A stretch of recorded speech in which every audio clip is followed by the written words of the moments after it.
E aí, estamos de volta, segunda parte, trabalhando ainda na escola literária Arcadismo. Na última aula nós ficamos exatamente falando sobre a linguagem do arcadismo e agora nós vamos focar um pouco sobre o iluminismo. Então, na realidade, o iluminismo ele vai nortear esta literatura. Temos aqui, para os iluministas, a razão é a fonte de todo conhecimento, exatamente porque no arcadismo é uma volta ao racionalismo, ao antropocentrismo, né? Ali justamente na época é chamado Século das Luzes. Nós temos alguns nomes, e justamente os nossos filósofos iluministas, né? Eles publicaram na época a enciclopédia, muitos volumes de toda a filosofia iluminista. Entre os grandes nomes que poderia destacar, mas eu quero destacar Voltaire e Rousseau. Justamente o Voltaire dizia que o mal ele emanava do homem e que só a razão ilustradora poderia dissipá-lo. Exatamente, ele vai colocar a razão como uma espécie de farol, como uma espécie de guia. E de Rousseau, nós vamos ter aqui o mito do bom selvagem. E eu gostaria de lembrar o seguinte, entre essa ideia do mito do bom selvagem, ele vai ser um norte tanto para a ideia do iluminismo, que é exatamente aquela ideia de que a civilização ela contamina o homem, e vai ser essa volta para o lugar legal, o lugar ameno, que é a natureza, que o homem natural ele é o bom selvagem, e nós vamos também ver essa ideia lá no romantismo. É claro que com os ideais do romantismo, com a ideia do bom selvagem, e principalmente porque o romantismo ele é nacionalista, ele vai colocar essa ideia do índio como bom selvagem.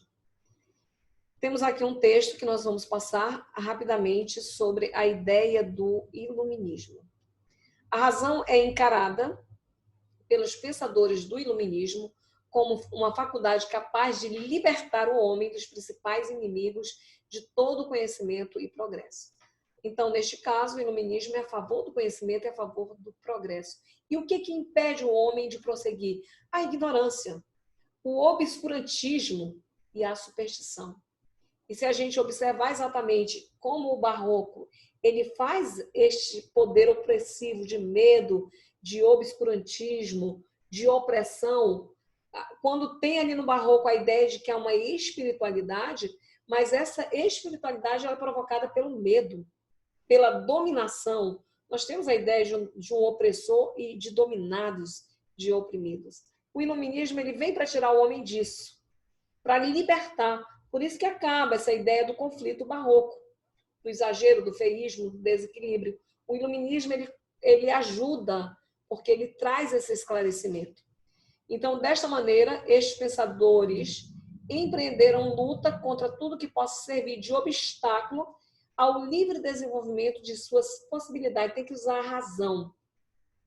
Por isso, é o próprio ao movimento elaborar considerações não apenas filosóficas, mas, sobretudo, de caráter social, ético, político e até religioso. Então, no iluminismo, eles não foram contra a religião. O que eles eram contra era a opressão de quem usava a religião para dominar o homem, porque o iluminismo ele quer libertar o homem. A estruturação social vigente na época, bem como o excessivo poder, e observe que é o excessivo poder de decisão concedido à igreja acerca de questões temporais, são radicalmente criticados por estes teóricos. Então, na realidade, eles diziam que o rei não deveria ter total poder, a igreja não devia ter total poder, o homem deveria ser um homem livre. Tanto é que nós vamos partir de um absolutismo para um liberalismo, que dá essa ideia da liberdade para o homem. Assim, este pensamento invade vários campos da atividade humana, social e político, na crítica às instituições vigentes e em vários pensadores com a proposta de reformulação baseada em um despotismo esclarecido. Questão científica, né? Científico pela consideração de que o conhecimento da natureza é o meio eficaz para alcançar sua dominação moral e religioso, por sua tentativa de aclarar, iluminar, daí a ideia iluminismo, a origem dos dogmas e das leis, propondo uma religião e moral naturais ditadas pela razão no confronto com as necessidades impostas pela natureza. Então, observe que essa ideia do forte do iluminismo, e como eu falei a vocês, eles vão colocar ali, eles vão lançar a enciclopédia, não sei se 28 volumes, de obras baseadas exatamente na razão. Então, principais pensamentos da época, o iluminismo, que nós já vimos, baseado ali, tem um lema que é liberdade, igualdade e fraternidade, que vai desaguar ali na Revolução Francesa. A Revolução Francesa vai utilizar este lema. O laicismo, Estado e Igreja devem ser independentes e as funções do Estado, como a política, a economia, a educação, exercida por leigos, né? Então, na realidade, essa ideia de leigos é todos aqueles fora do padrão da Igreja, do conhecimento ali da Igreja. Então, o laicismo ele vai propor essa divisão entre Estado e Igreja. Não vai haver essa ideia da Igreja impor religião e tudo mais. Então, o Estado mais livre. Justamente vai surgir a partir daí o liberalismo, ideologia política que defende os sistemas representativos, os direitos civis e a igualdade de oportunidade para os cidadãos. Também a época do empirismo. Gente, é interessante entender essa filosofia que é na época. Enquanto aqui nós temos essa ideia do iluminismo, do laicismo, do liberalismo, próprio empirismo, que tudo tem que ser comprovado, que tem que ser por meio do conhecimento, da experiência, em outros momentos nós vamos ter outras correntes filosóficas. Se você observar, vem o romantismo, depois do romantismo, o realismo e o naturalismo também é norteado por correntes filosóficas. Então, precisa entender o que acontece no mundo. E o mito do bom selvagem, que eu já falei aqui, escrito por Rousseau, representava um homem que não havia sido contaminado pela ambição e os vícios que marcavam as relações sociais. Daí a ideia de que a felicidade plena estaria na vida de contato com a natureza. E só lembrando que nós vamos ter o mito do bom selvagem aqui no arcadismo, nós vamos ter também no romantismo. Pessoal, no cinema, vocês talvez não lembrem, a maioria, né? Mas já viram as reprises. A Rede Globo, acho que durante muitos anos, passava quase toda semana Lagoa Azul. Eu lembro de ter assistido, né? Não que seja velha, mas eu lembro, assisti a primeira vez, eu tinha 14 anos. E era uma época difícil, eu estava na escola, ali era difícil passar um filme como esse e passar a primeira vez ali a Lagoa Azul, ainda naquelas fitas de HD.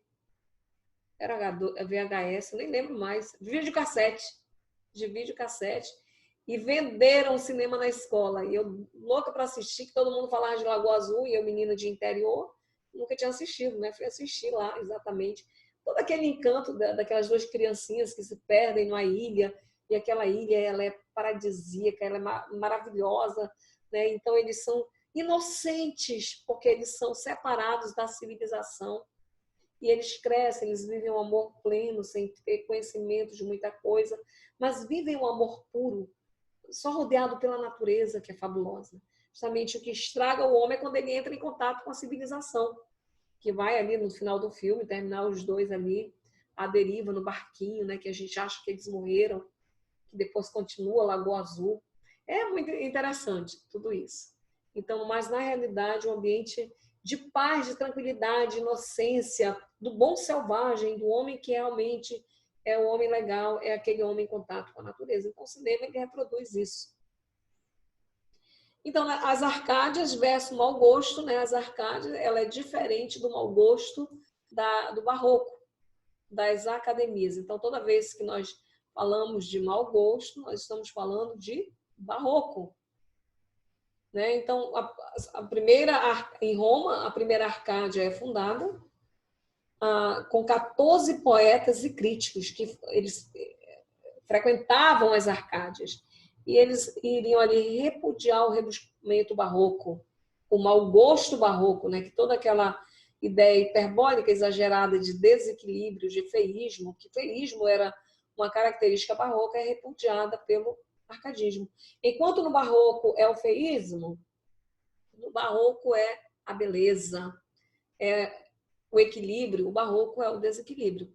E com isso, porque ele surge naquela época do iluminismo, que o iluminismo traz uma espécie de lema, nós vamos também ter aqui os chamados clichês Árcades. Olha, está escrito aí, eu escrevo novamente. Mania de escrever. Então, eles pegam esses clichês, baseado ali do latim, e muito desses clichês, eles já existiam, claro, lá na Antiguidade Clássica. E eles trazem para o arcadismo. É uma volta à Antiguidade Clássica. Então, quando eles dizem locus amenus, eles estão falando de um lugar ameno, um lugar que ele é tranquilo, que ele é bom de viver, que tem paz. E qual é este lugar? É a natureza. É o lugar do bom selvagem, do homem natural. Então, na realidade, quando tem aquela ideia da natureza na poesia, que é um lugar tranquilo, bom de viver, tem a característica do locus amenus. Os clichês árcades, eles também passam a ser uma ideia de característica dentro da literatura. Fugere urbem, fugir da cidade. Então, eles vão deixar a cidade e ir para o campo. Só lembrando que tudo isso é um fingimento. Isso aqui é um convencionalismo. Eles eram burgueses. Eles viviam na cidade. Inutilia truncant, cortar o inútil. Então, cortar o excesso. Por que cortar o excesso? Porque o barroco era o excesso. Então, por isso, de uma linguagem mais simples. E quando eu falo de linguagem mais simples, quando formos ler lá as poesias e as obras, é uma linguagem de 1800, 1700 ali. Então, pessoal, ela é daquela época, então ela apresenta dificuldade devido ao tempo. Mas na estrutura, era uma estrutura mais simples. Carpe diem, que vem desde Horácio, lá da Antiguidade Clássica. Que o Horácio, ele trouxe essa ideia de colher o dia, de aproveitar o dia, de uma forma bem racional. Porque a vida existe ali, ou a morte ou a velhice. Então, o que importa realmente é colher agora, viver o momento, de uma forma racional. Porque nós temos o carpe diem barroco. Então, no carpe diem barroco, nós vemos a ideia de um pessimismo. Porque para o homem barroco, ele não vê horizonte, ele não vê perspectiva. O que resta, o que resta é a morte ou a velhice. E as duas são terríveis. Então, é aproveitar o dia enquanto não chega a velhice. O barroco, o carpe diem barroco é pessimista. O carpe diem árcade, ele é realista, ele é racionalista. Ele é racional. Realista não é mais a ideia de ser racional. E temos também áureas mediocritas, o equilíbrio de ouro.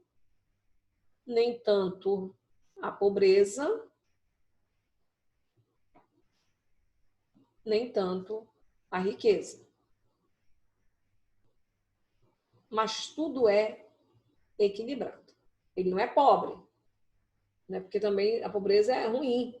Nós vamos ver lá em Tomás Antônio Gonzaga, ele dizendo que ele é dono de um sítio, de um prado, que eles chamam de sítio. Né? Que ele não é qualquer vaqueiro.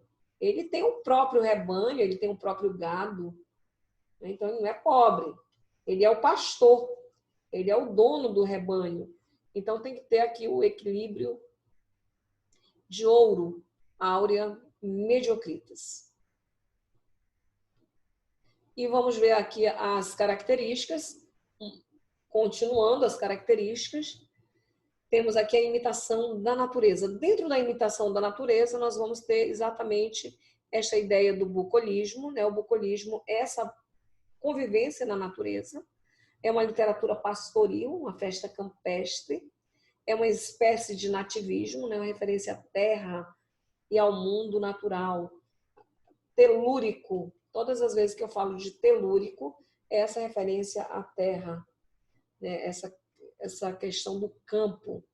Então, é um objetivo telúrico. E aqui nós temos um exemplo do Tomás Antônio Gonzaga. Enquanto pasta, olha a ideia aqui do gado, do bucólico. Alegre o manso gado, minha bela Marília. Marília é um pseudônimo da musa inspiradora do Tomás Antônio Gonzaga, que ele é o Disseu, em Marília de Disseu, ele é o Disseu. A sombra deste cedro, o tronco, né, a árvore, levantado, um pouco meditemos na regular beleza. Então, a ideia aqui da beleza, do equilíbrio, que em tudo quanto vive nos descobre a sábia natureza. A natureza é um cenário. A natureza árcade, ela é diferente da natureza romântica. Então, existe uma espécie de cenário de equilíbrio, de harmonia. É como se fosse uma descrição. A natureza romântica, ela é diferente. Enquanto aqui na imitação da natureza, para eles vivem o locus amoeno, que é o lugar ameno, no romantismo é o locus horrendus, que é um lugar horroroso no sentido de terrível, lugar difícil. Por quê? O romantismo, a natureza, ela é furiosa. E tem mais uma coisa, ela é o próprio escritor, o próprio poeta, porque é o seguinte, se o poeta amanhecer alegre, a natureza está alegre. Se o poeta amanhecer triste, a natureza está triste, está chovendo, está trovejando. Se tem um barco no meio do mar, o barco está ali acabado pelas ondas, a natureza está furiosa. Então, é por isso essa ideia do locus horrendus, pela fúria da natureza. Então, há uma fúria na natureza. É diferente. Por isso que eu olhei, quando eu disse para vocês, eu olhei o Jardim de Versalhes, oh meu Deus, isso aqui é a Árcade. Como é que constrói na época do Barroco? Mas é pela ideia da suntuosidade, né, do excesso, por isso que é Barroco. E observe que o poema aqui ele tem as estruturas mais simples. É por isso que essa ideia da simplicidade na poesia, que se fosse o Barroco era aquela mistura, era a ideia da inversão da oração, o hipérbato que existe no Barroco.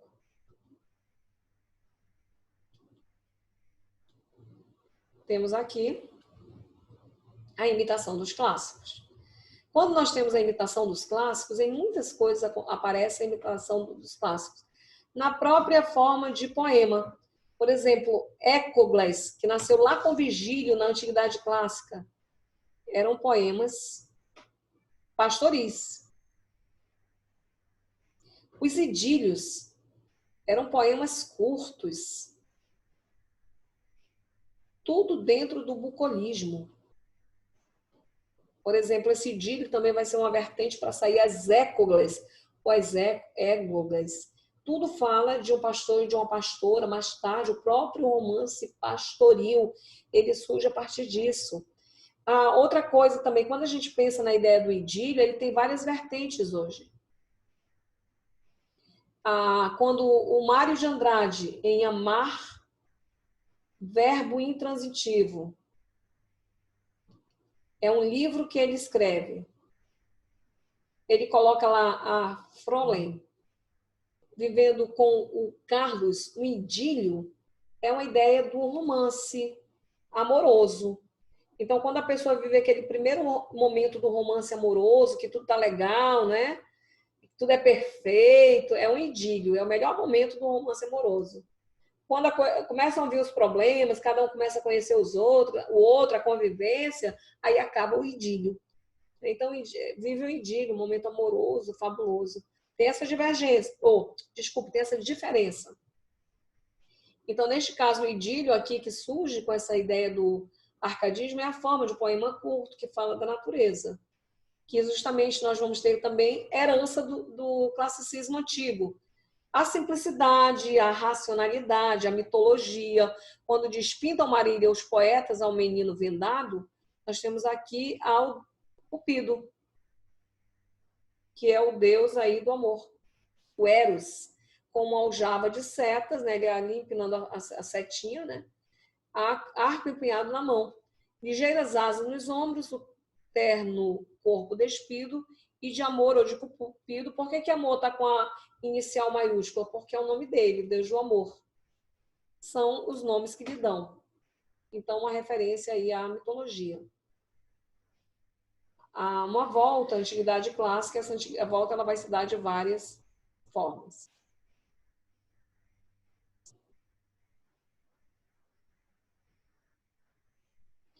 Temos também a ausência de subjetividade. E por quê? Porque é uma literatura que ela é objetiva. Se ela é racional, ela é objetiva. Então, todas as vezes que é dominado pela razão, ela vai ser objetiva, ela vai ser impessoal. E vai falar de amor sendo impessoal, sendo objetiva? Vai, com a linguagem objetiva. É como lá no Renascimento. Por que no Renascimento eles usam o paradoxo para falar do amor? É tudo tão contraditório, porque ali eles estão argumentando sobre o amor. Aqui, no arcadismo, eles vão usar as fórmulas convencionais. Um fingimento. Vai ser convencional agir desta forma para todos os poetas árcades. Então, é aquele amor galanteador, espécie Dom Juan, que a mulher vai estar aos pés dele, não é? Mas ela é bela, ela é linda, ela é maravilhosa, ela é equilibrada, mas ela está aos pés dele. Né? E outra coisa, dentro dessa ideia de convencional, o próprio pseudônimo Árcade, ele é convencional. Gente, tem aqui um trecho do livro Ligações Perigosas, acho que já teve filme disso também, o Visconde de Valmont. Olha o que ele diz. Possuirei aquela mulher, se acha. Arrebatá-la-ei do marido, que a profana, ousarei tomá-la ao próprio Deus, ele é ousado, né? Que ela adora. Que delícia ser alternadamente o causador e o vencedor de seus remorsos. Longe de mim a ideia de destruir os preconceitos que a assaltam. Eles aumentarão minha felicidade e minha glória, que ela acredite na virtude, mas para sacrificá-la aos meus pés. Que suas faltas a amedrontem sem poder detê-las, e agitada por mil terrores, não possa esquecê-los e dominá-los, senão em meus braços. Então consentirei que ela me diga, adoro-te. Então é um amor galanteador.